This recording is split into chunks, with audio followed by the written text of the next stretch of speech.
Okay, this is kind of exciting. I can honestly say that while I have had new home sewing machines on my workbenches in the past, I've never had this model before. And this is a new home model 660. And a number of other companies came out with model 660s as well. So you got to make sure, if you kind of Google this and want to dig deeper into finding out more about this machine that kind of comes out of the 1950s into the 1960s, that you get the right one, because Singer made one, Janome made one, White made one, a number of other companies probably made them as well. And as you may or may not be aware, New Home and Janome kind of are hand in hand, because as you look at the history of the New Home company, they started around 1860 as Johnson and Clark, and then through a variety of different buyouts and takeovers, as it always happens, seems with sewing machine companies, they get bought out, they get taken over, and you never know sometimes who's making what. But they got bought out and eventually grew into becoming Janome after a period of time. And they've been in business about 150 years. So this is not a company that just kind of started up some time ago. They've been around for over a century. So they've got some real strong roots. And as I dug into this machine, which was really filthy, if you look at the posts on Facebook, you'll see just how yucky this machine was. I discovered that the body is stamped 1 amp, but the motor is actually stamped 0.75. So somewhere in between those two is where this machine is rated as far as power. And it also was manufactured in Taiwan. But don't let that be a turnoff right away, because as I went through this machine, they did a decent job of really building this machine out with a great deal of care and quality. So I was kind of impressed. At least back then they did. I can't speak to the Taiwanese machines today and what you're going to end up getting. But this machine, I kind of rewind a little bit here. This machine was actually brought to me by a sweet lady by the name of Lorraine, who happens to be pretty close to the workshop. And she heard about me being up in this neck of the woods and heard good things. So she brought this machine in, which has kind of been her go-to machine. And this machine has a variety of different stitch possibilities as well. It does obviously a straight and a zigzag, and then it's got some built-in stitches too.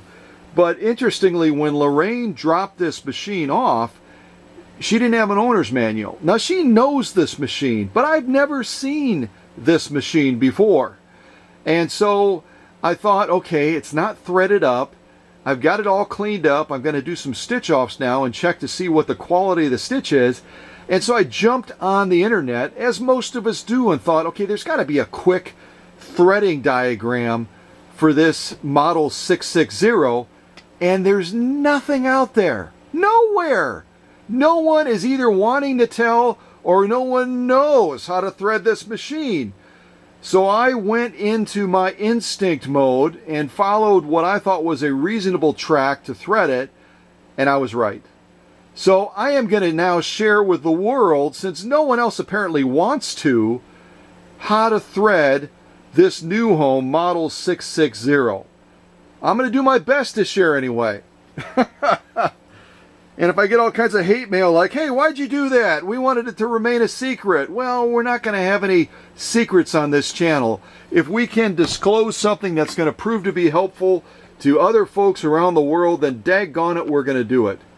So before I do that, though, I'm going to jump over here real quick and just show you.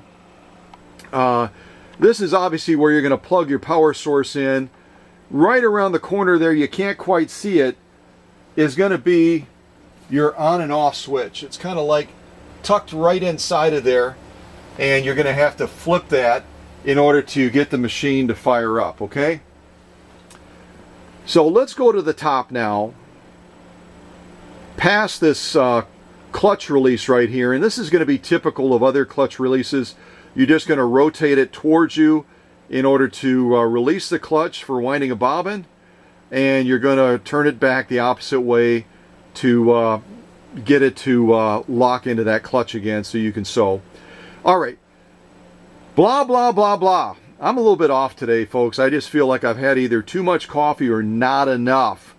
So back here, you can see we have one spool pin visible. This machine originally came with 2 spool pins, which tells you right away it's capable of dual needle sewing. And you'll see that when we get down closer to the needle, there's actually 2 thread guides right down by the needle for that twin needle type sewing. But somehow in the process of either Lorraine having it or the previous owner, that other spool pin was broken off. So I'm going to follow the thread across the top of the machine here. Keep on going, Scott. And right over in this area, excuse me, you can see we've got a funny little button on top of there, just near where the tension, upper tension adjustment would be. That's going to be a quick release, which is on this model 660, and it's not exclusive to this machine, but I think it's kind of cool.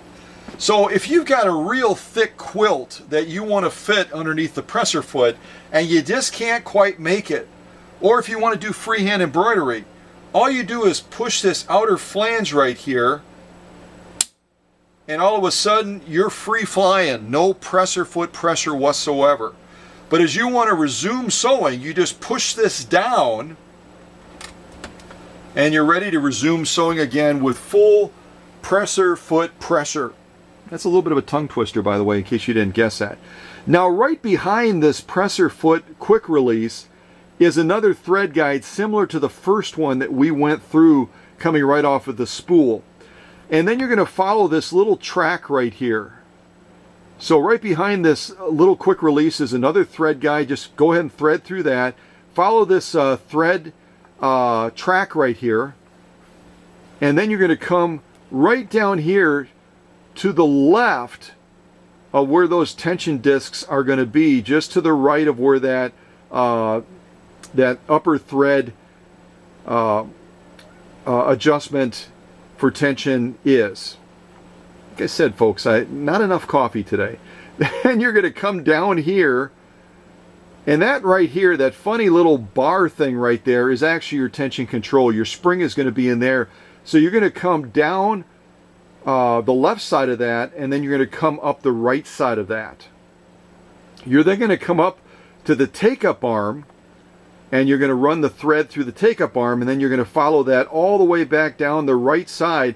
You can just barely see it, but there's another little roller guide right here that's going to allow that thread to flow over that as you're sewing on the right side of the tension control. Then you're going to come down to here, and right in this area, if I can get it to stand still, right in this area, you're going to run the thread just behind this little bar. Okay? There's a little opening right here. You'll bring the thread right behind that and then continue down towards the needle. When you get down near the needle, you're going to see that you've got a choice. On either side of the needle, you've got a thread eyelet where you can run threads. Again, on this side or on this side, on the right side. And again, you've got 2 of them because of the capabilities of this machine being able to do dual needle or twin needle sewing. So I chose the one on the right, and then you continue down to the needle, and you're going to be threading this from front to back. Okay?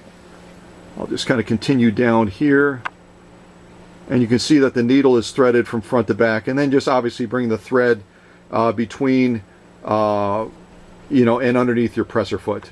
All right? I'm going to take a quick sip of coffee, see if that gets me tracking back. And then when you're winding a bobbin, I don't know if I'm going to be able to show it or not. I'll kind of do it like this. Because I didn't find anything on the internet about winding a bobbin either. What the heck? Why are people keeping secrets? It's not cool. So when you're winding a bobbin, you're going to, excuse me, you're going to come through the same thread guide right here next to the spool of thread.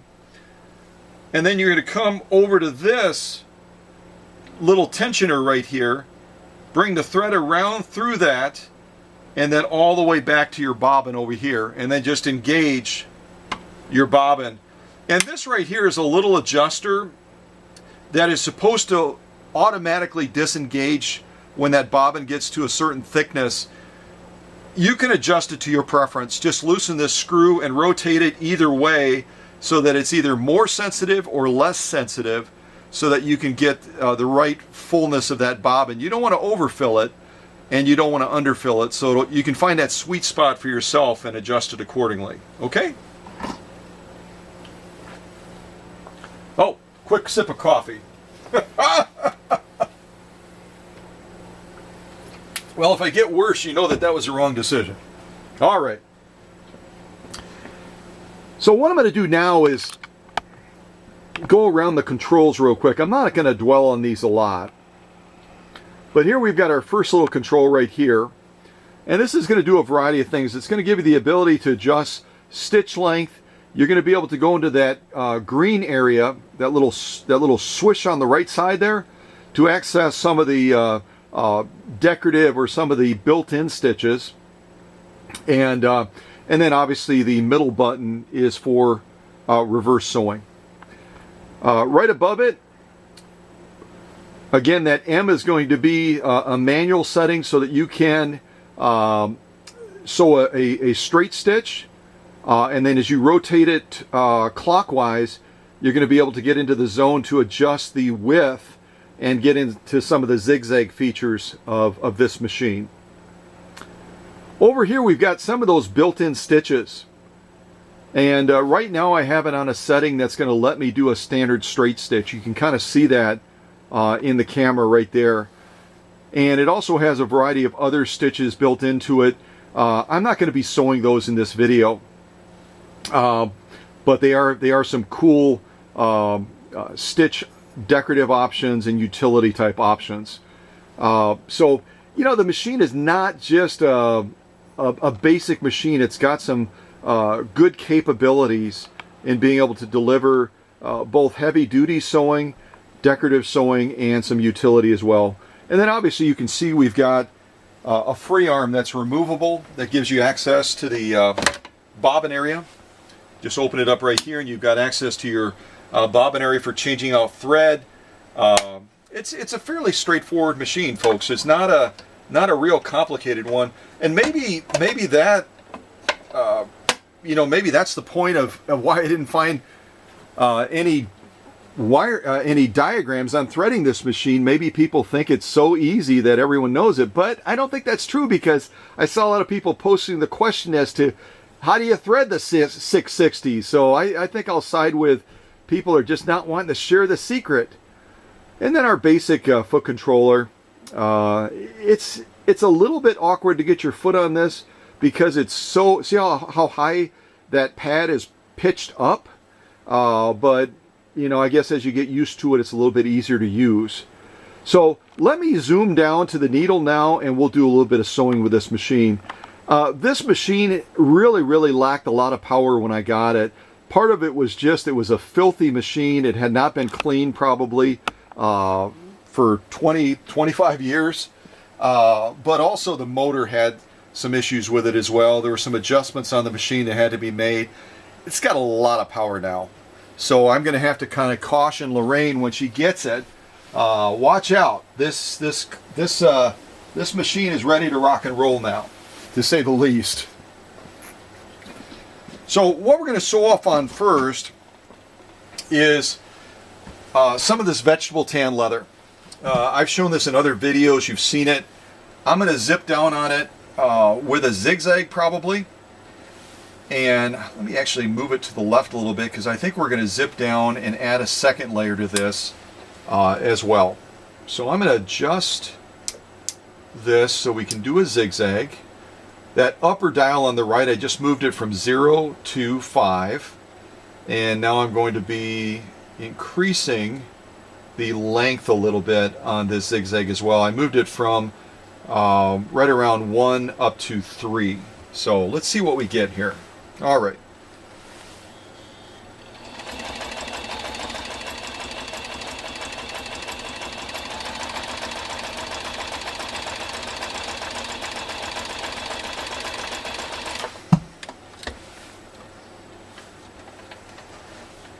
That's a good looking, I like that a lot. That is really a good looking stitch. it presents, this orange thread presents really well on this, just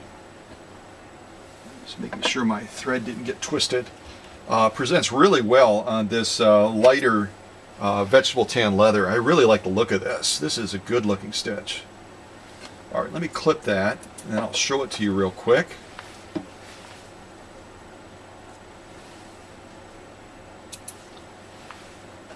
All right, so here's our top stitch right here. Actually, I can do it like this. It's probably going to be a little bit easier. Look at the camera and kind of see what you're seeing. So here we've got, it's kind of a modified zigzag. I've got it fairly narrow, but I think the stitch quality is outstanding.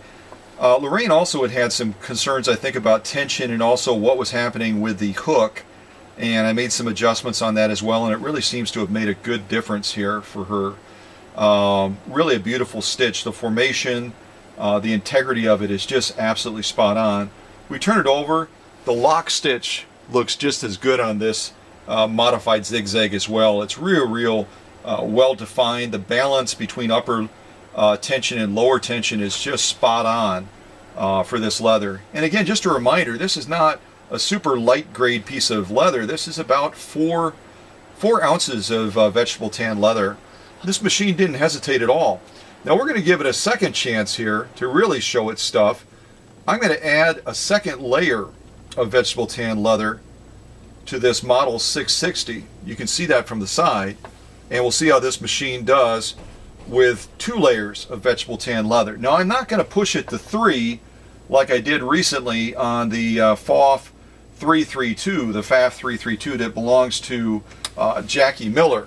I think 2 is more than enough to test this model 660. So, all right, so here we go, 2 layers of vegetable tan leather, and I'm gonna change it back. Let me see here. I was on a zigzag modified. I'm gonna go back to a straight stitch, and we're just gonna do a standard straight stitch, and I'm gonna set it at right around 4 as far as the stitch length. All right, here we go.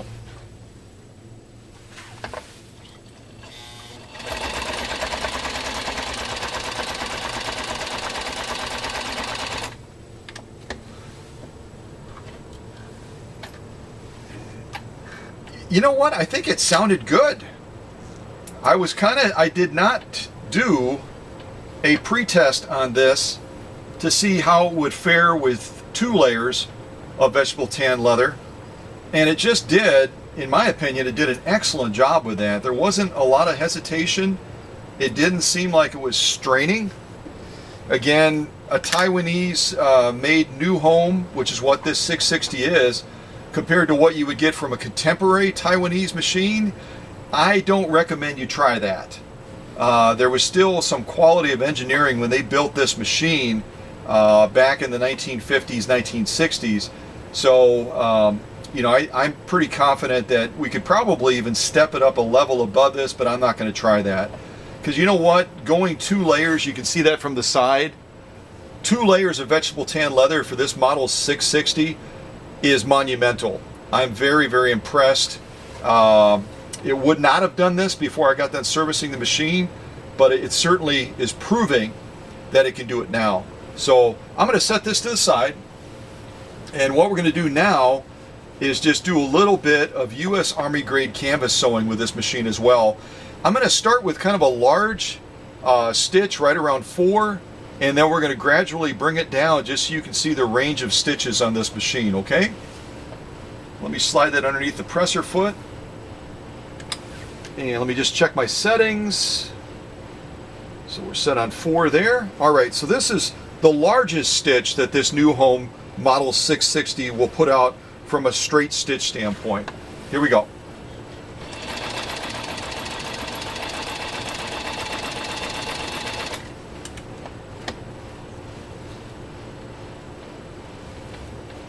All right, and now I'm going to go ahead and reduce it a little bit. I'm not going to cut all my threads, so it may get a little messy, folks, but I want to keep this rolling in a sense.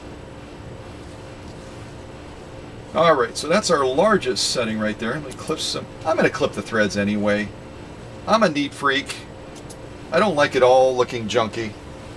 All right, so now I'm going to reduce it a little bit more.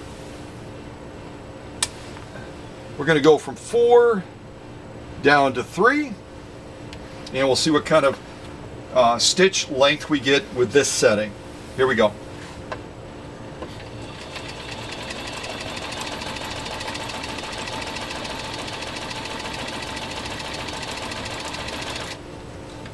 Again, I find that this machine now, after being completely serviced, it's running quite quiet for a new home. I've had different new homes on the workbench over the years, and some of them are kind of clunky and loud. This one is impressing me. Of course, I did dig real deep into it. I dug really deep into this machine because it needed it. So there's our stitch length setting for 3. Now I'm going to drop it down to 2. Let's see what we get with this one.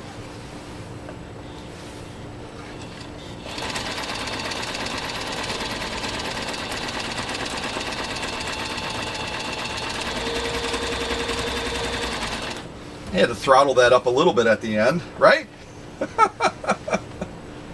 Yeah, you can see there's a dramatic reduction as we're going down. I mean, by design, right? It's supposed to do that, but I'm impressed. It's giving us a stitch output that would probably even surpass some of the other machines that I've had. Some of the Husqvarnas, as far as the overall size of that stitch length, it is teeny tiny, folks. You'll see it. I'll zoom in on it at the end. So now I'm going to go even smaller. I'm going to go from a 2 down to almost 1 on the stitch length setting. Let's see what we get.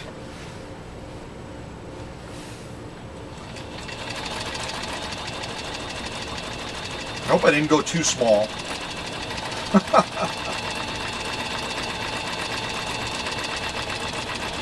Good gravy, this is teeny tiny.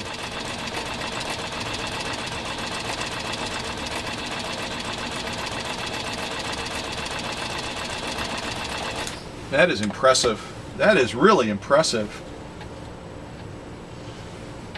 Holy cow. Get out your magnifying glass. Wait until I zoom in on these. This is a hoot.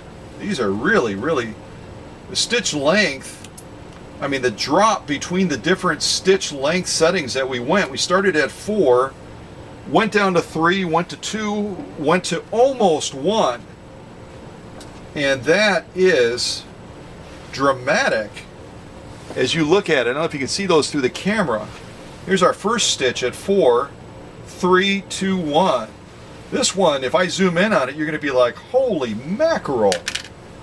But let me do one other stitch off, and I'm going to broaden the shot a little bit. I want to show you this one stitch that I think is pretty daggone cool, and it allows you to do a back tack type sewing, and it's going to really show you I just, maybe I'm entertained again easily, but I just think the reverse button going in and out so sporadically as you're sewing is just, it's entertaining to me. It's just cool. All right, so let me zoom out a little bit so you can see the rest of the machine. Otherwise, you won't be as entertained as I am. You might not be entertained anyway. Maybe I'm just that easy to be entertained. Right about there should be a good shot. You can still see the needle, but you're going to be able to see that reverse button. Hopefully, if I've done it right, you're going to be able to see it do all kinds of funky jumping in and out as we're sewing this next one. So I'm going to make an adjustment here. And obviously, as always, make sure that your material is your needle is out of your material is what I meant to say. Trying to figure out my secret here. I think I got to go up with that a little bit.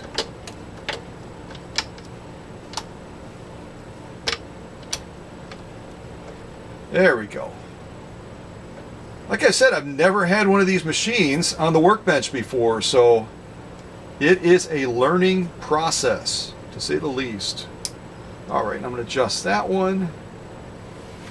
All right, and you can see already, I think you can see in the shot, that as we made this adjustment to this setting here for back tack, it's already pulled that reverse button in. So here we go. Let's see what happens.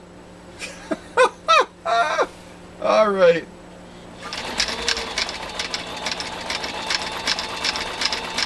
Isn't that fun?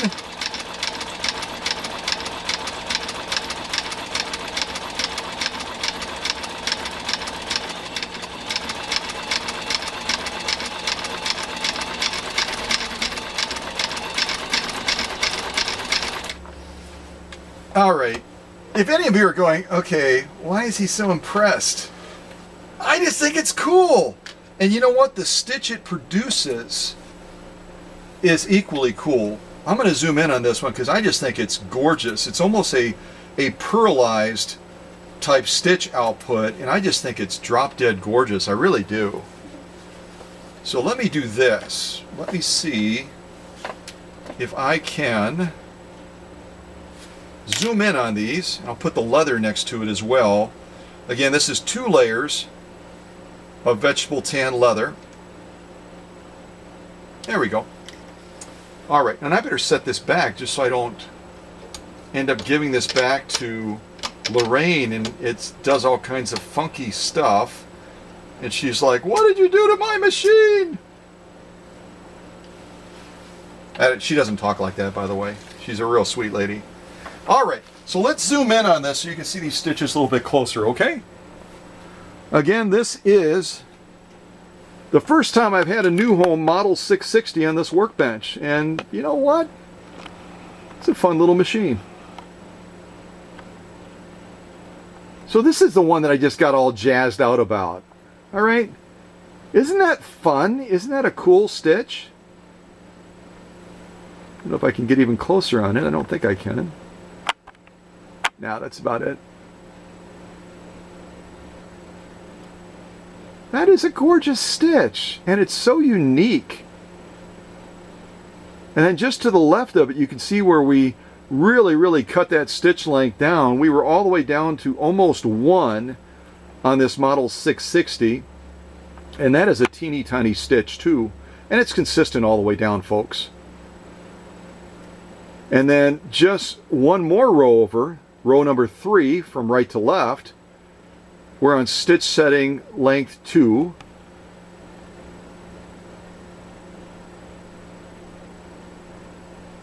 Finally, almost finally, second from the left is we have the stitch length setting at 3.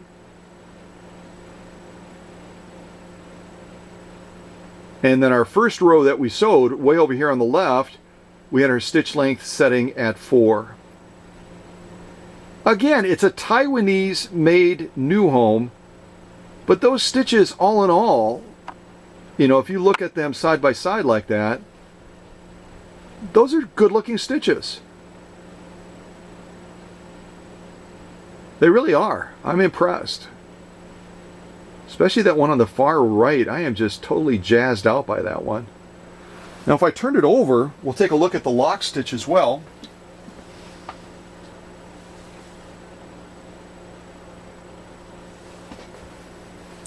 And the lock stitch equally looks really good.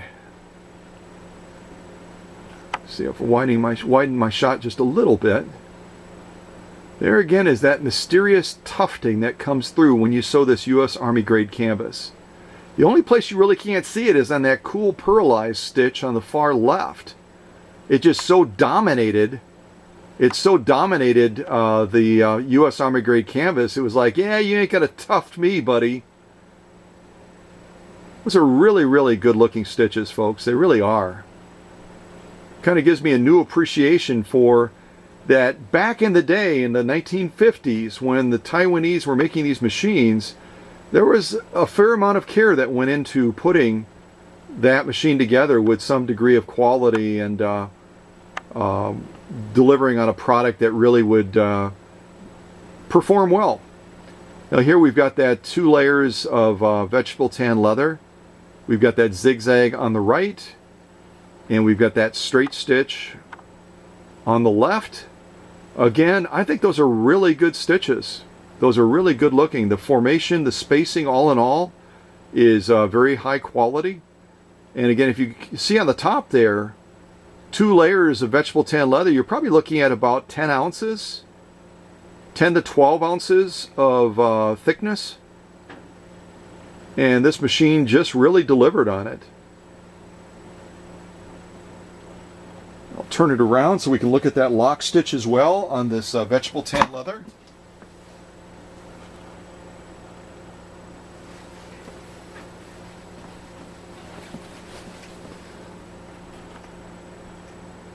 Here again you can see,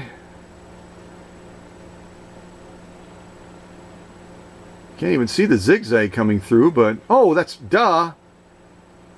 You could, I definitely did not have enough coffee. You're not seeing the zigzag coming through, duh, because we did that on the single layer of leather, and then we joined up the other piece of leather with it, and we did a straight stitch on that. Man, oh man, Scott, you drink some more coffee, buddy. Drink some more coffee.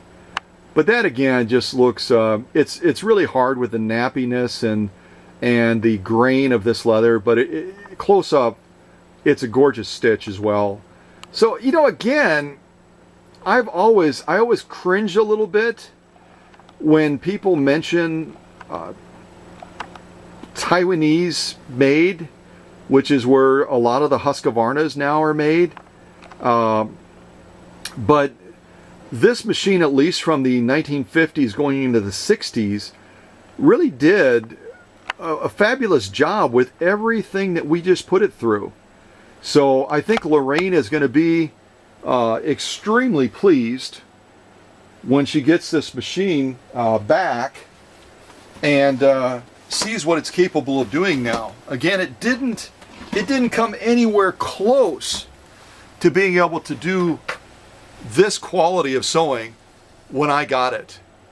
And now it's just doing a phenomenal job. The stitch quality is spot on.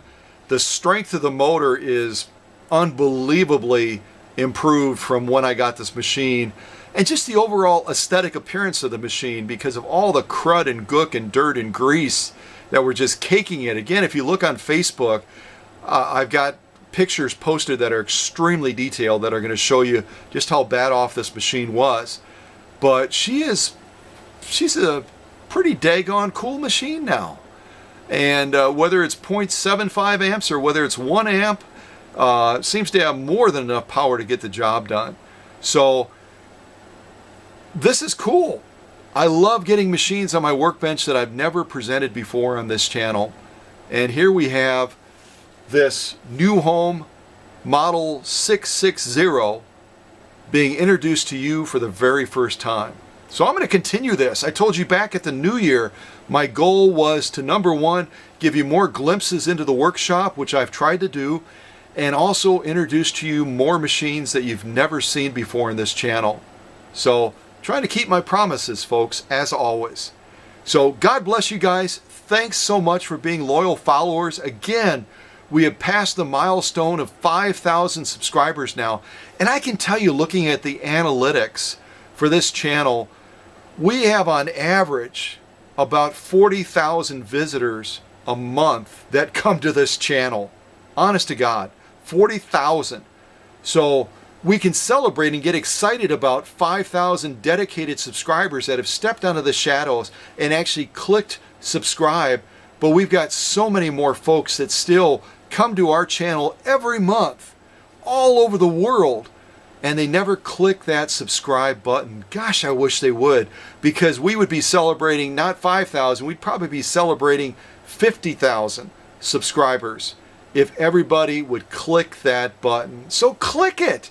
That way you know when new videos are coming out, you can be a part of contests, and we can get you on the radar and just really realize how big the Cow Country Vintage Sewing Machine and Restoration channel and population is. We got a lot of folks that come to this channel. It's mind-blowing.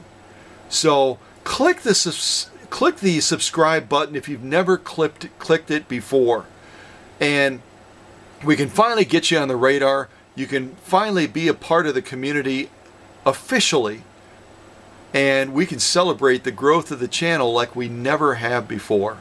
All right? All right, that's enough. All right, I'm signing off.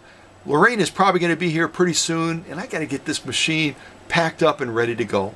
All right, God bless you guys.